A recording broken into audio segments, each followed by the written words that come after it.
നമസ്കാരം. മറയൂർ കോവിൽക്കടവിൽ സ്വകാര്യ ഭൂമിയിൽ നിന്നും ചന്ദനമരങ്ങൾ മോഷണം പോയ സംഭവത്തിൽ മറയൂർ വിഷൻ വാർത്ത റിപ്പോർട്ട് ചെയ്തിരുന്നു. ഈ വാർത്തയിൽ ചില തെറ്റായ വിവരങ്ങൾ ഉണ്ടായിരുന്നു എന്നും പറഞ്ഞ് കഴിഞ്ഞ ദിവസങ്ങളിൽ ഏതാനും പേർ എന്നെ വിളിച്ചിരുന്നു. ഈ സാഹചര്യത്തിൽ ഈ വാർത്തയെ സംബന്ധിക്കുന്ന മുഴുവൻ വിവരങ്ങളും താഴെ ചേർക്കുന്നു. ഒരാഴ്ച മുമ്പാണ് മറയൂർ കാന്തല്ലൂർ പാതയിൽ കോവിൽക്കടവിൽ ഗ്രീൻ ഹോം സ്റ്റേക്ക് സമീപത്തുള്ള ഭൂമിയിൽ നിന്നും വൻതോതിൽ ചന്ദനമരങ്ങൾ മുറിച്ചു കടത്തിയ വിവരം പുറത്തുവരുന്നത്. പൊതുപ്രവർത്തകനായ ടി.കെ. കനകാസ്യൻ അറിയിച്ചതിനെ തുടർന്ന് മാധ്യമപ്രവർത്തകർ സ്ഥലത്തെത്തി വിവരം സ്ഥിരീകരിക്കുകയും വാർത്ത നൽകുകയുമായിരുന്നു. പിന്നീട് ഇക്കാര്യത്തിൽ വനം വകുപ്പ് പ്രാഥമിക അന്വേഷണം നടത്തി ചന്ദനമരങ്ങൾ നഷ്ടപ്പെട്ടതായി സ്ഥിരീകരിച്ചു. അഭയ ട്രസ്റ്റ് വക ഭൂമിയിൽ നിന്നാണ് മരങ്ങൾ നഷ്ടപ്പെട്ടത് എന്നാണ് അന്വേഷണത്തിന്റെ പ്രാരംഭഘട്ടത്തിൽ ബന്ധപ്പെട്ട അധികാരിയിൽ നിന്നും ലഭിച്ച വിവരം. ഇത് പ്രകാരം പിന്നീട് തുടർ വാർത്തയും നൽകി. ഇതിനു പിന്നാലെ ചിലർ എൻ്റെ മൊബൈൽ നമ്പറിൽ വിളിച്ച് തങ്ങൾ അഭയ ട്രസ്റ്റിന്റെ ഉത്തരവാദിത്തപ്പെട്ടവരാണെന്നും തുടർ വാർത്തയിൽ പറഞ്ഞിട്ടുള്ള കാര്യങ്ങൾ വാസ്തവ വിരുദ്ധമാണെന്നും നിയമ നടപടി സ്വീകരിക്കും എന്നും മറ്റും അറിയിച്ചു. വാർത്തയിൽ പറഞ്ഞിട്ടുള്ള കാര്യങ്ങളിൽ തെറ്റു വന്നിട്ടുണ്ടെങ്കിൽ അത് തിരുത്തി വാർത്ത നൽകാമെന്നും ഉത്തരവാദിത്തപ്പെട്ടവർ വിവരങ്ങൾ നൽകിയാൽ മതിയെന്നും ഞാൻ ഫോണിൽ ബന്ധപ്പെട്ടവരെ ധരിപ്പിച്ചു.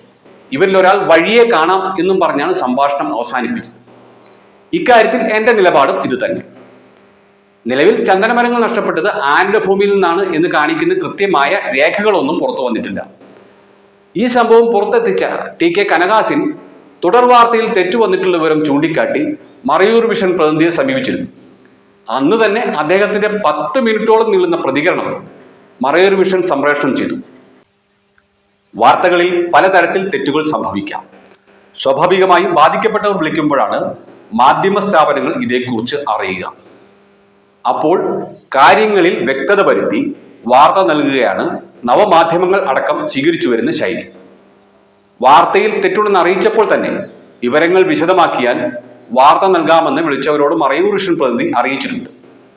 ഇതിലപ്പുറം എന്ത് ചെയ്യണമെന്ന് ഈ രംഗത്തുള്ളവർ വിശദമാക്കട്ടെ.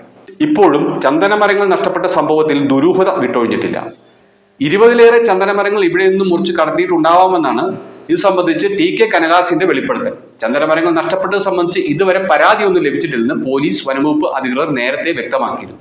സ്വകാര്യ ഭൂമിയിലെ ചന്ദനം മുറിച്ചു മാറണമെങ്കിൽ പ്രദേശത്തിന്റെ പരിധിയിൽ വരുന്ന DFOയ്ക്ക് സ്ഥലം ഉടമ അപേക്ഷ സമർപ്പിക്കണം. ഈ അപേക്ഷ വനം, റവന്യൂ, പഞ്ചായത്ത് പ്രതിനിധികൾ ഉൾക്കൊള്ളുന്ന ട്രീ കമ്മിറ്റി പരിശോധിച്ച് തീർപ്പ് കൽപ്പിക്കുന്ന രീതിയാണ് നിലവിലുള്ളത്. പ്രായപൂർത്തിയായതോ അപകടകരമായി നിൽക്കുന്നതോ കേടുവന്നതോ ആയ മരങ്ങൾ മുറിച്ചു മാറ്റുന്നതിനാണ് ട്രീ കമ്മിറ്റി അനുമതി നൽകുക. ഇത്രയും നടപടിക്രമങ്ങൾ പൂർത്തിയായാൽ വനംവകുപ്പ് അധികൃതരുടെ മേൽനോട്ടത്തിൽ ചന്ദനമരം മുറിച്ചു മാറ്റി വിൽപ്പനയ്ക്ക് പ്രയോജനപ്പെടുന്ന ഭാഗങ്ങൾ സർക്കാർ ഡിപ്പോയിലേക്ക് മാറ്റും. പിന്നീട് ലേലം ചെയ്ത് വിൽപ്പന നടത്തി ലഭിക്കുന്ന തുകയിൽ വനംവകുപ്പിന് ചിലവാകുന്ന തുക ഈടാക്കിയ ശേഷം ബാക്കി തുക സ്ഥലമുടമയ്ക്ക് കൈമാറുന്ന രീതിയാണ് നിലവിലുള്ളത്. ഇത്തരത്തിൽ ചന്ദനം വെട്ടിമാറ്റുന്നതിന് മറയൂർ DFOയ്ക്ക് അപേക്ഷ ലഭിച്ചിട്ടില്ലെന്നാണ് ലഭ്യമായ വിവരം. ഈ സ്ഥിതിയിൽ ചന്ദനമരങ്ങൾ ബന്ധപ്പെട്ട അധികൃതരുടെ അനുമതിയില്ലാതെയാണ് മുറിച്ചു കടത്തിയത് എന്ന് വ്യക്തം. ഇത്രയേറെ ചന്ദനമരങ്ങൾ അപ്രത്യക്ഷമായിട്ടും സ്ഥലമുടമ പരാതി നൽകാത്തത് എന്തുകൊണ്ടാണ് എന്നുള്ള ചോദ്യം ഇവിടെ പ്രസക്തമാണ്. ചന്ദനമരങ്ങൾ മുറിച്ചു കടത്തിയ സംഭവത്തിന് പിന്നിൽ ആസൂത്രിത നീക്കമുണ്ടെന്നാണ് പൊതുവെ ഉയരുന്ന ആക്ഷേപം. മറയൂർ കാന്തല്ലൂർ പാതയിൽ നിന്നും കഷ്ടി 100 മീറ്റർ മാത്രം ദൂരത്തിൽ നിന്നുള്ള പ്രദേശത്തു നിന്നാണ് ചന്ദനമരങ്ങൾ നഷ്ടപ്പെട്ടിട്ടുള്ളത്. ഈ ഭാഗത്ത് പോലീസ് നിരീക്ഷണ ക്യാമറ സ്ഥാപിച്ചിട്ടുണ്ട്. മറയൂർ ചന്ദന ഡിവിഷന്റെ പരിധിയിൽ വരുന്ന പ്രദേശമാണിത്. പോലീസും വനംവകുപ്പും രാത്രികാലങ്ങളിൽ ഈ റോഡ് വഴി പെട്രോളിംഗും നടത്തുന്നുണ്ട്. ഈ സാഹചര്യത്തിലാണ് ഈ പ്രദേശത്തു നിന്നും വ്യാപകമായി ചന്ദനമരങ്ങൾ അപ്രത്യക്ഷമായിട്ടുള്ളത്. ലോകത്തിലെ തന്നെ മേൽത്തരം ചന്ദനമാണ് മറയൂരിൽ വളരുന്നത്. ബുദ്ധപ്രതിമ നിർമ്മിക്കാൻ വ്യാപകമായി ഉപയോഗിച്ചു വരുന്ന വിലായത്ത് ബുദ്ധ ചന്ദനമരങ്ങൾ ഇവിടെ നല്ല രീതിയിൽ വളരുന്നുണ്ട്. അതുകൊണ്ട് തന്നെ ഈ മേഖലയിൽ ചന്ദനമരങ്ങൾ സംരക്ഷിക്കാൻ വനംവകുപ്പ് പ്രത്യേക കർമ്മ പദ്ധതി ആവിഷ്കരിച്ച് നടപ്പിലാക്കി വരികയാണ്.